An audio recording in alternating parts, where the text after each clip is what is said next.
Hi everyone, I'm Cynthia Toussaint at Women in Pain Nation with the thought of the day. We're all thinking a lot about the cold right now, and with this historic winter storm blowing through the East Coast and really the Midwest and everyone except kind of where I live in California, Los Angeles, who am I to be thinking about cold? But I'll tell you who I am. I am a woman in pain who has lived my entire life cold. It's always been a struggle. It was a struggle today. I went to church and I was so cold that during the service, near the end, or I made it about 3/4 of the way through, I reached into my purse and I grabbed the last pair of mittens my mom gave me, and I put them on, and I was so cold. I was wearing wool thermals that I got to go to Iceland.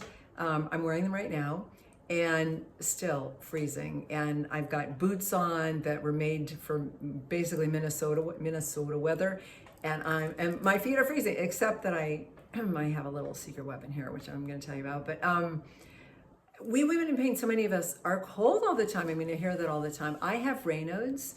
My mother also had Raynaud's, but she didn't have pain. And I'll bet a lot of you women in pain have Raynaud's and live your life cold, as I do. Cold-hearted, but warm-blooded, of course. Warm-hearted. What is that? Cold-blooded? I don't know. But I'm that. I know I am that.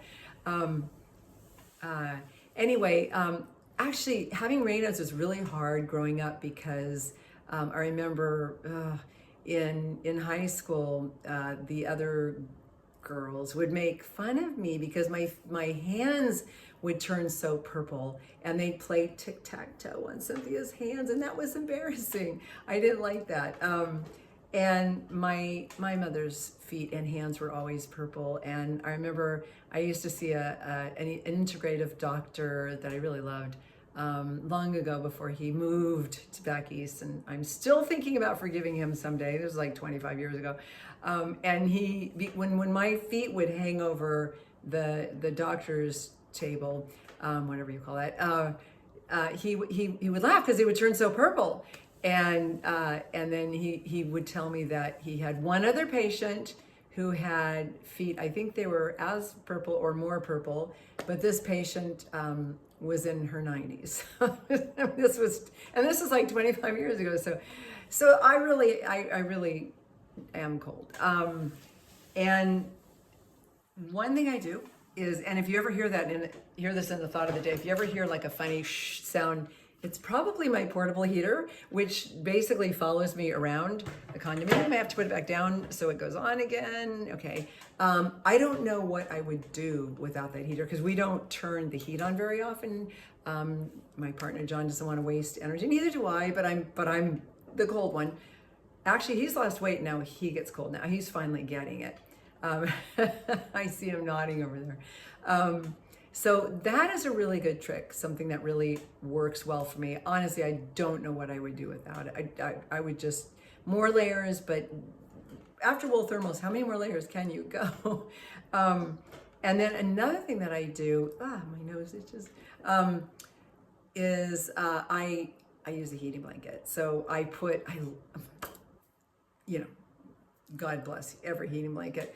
And I always put like 2 extra blankets on the bed at night when it gets cold, which it is cold now. It's January, and then I turn that heating blanket on just before I do the dishes at night, and maybe I'm watching a movie or something, the end of a movie, and then I think I have a hair on my face that it just. And so that by the time I get into bed and I've got my girl kitty cuddling with me, it's heaven. It's warm. It's really warm, and it just feels great. And so that's a really nice treat that you might want to do for yourself if you haven't done that already. Like I said, layers, the heater, the space heater, the heating blanket. Those are the tricks, and lots of very warm coats and shoes and clothes. So that's what I do as a woman in pain who's just lives my life really cold. And I'm a swimmer, but I get into that water, and man, if it's not warm, I just move. I'll swim a mile without stopping because I want to get warm.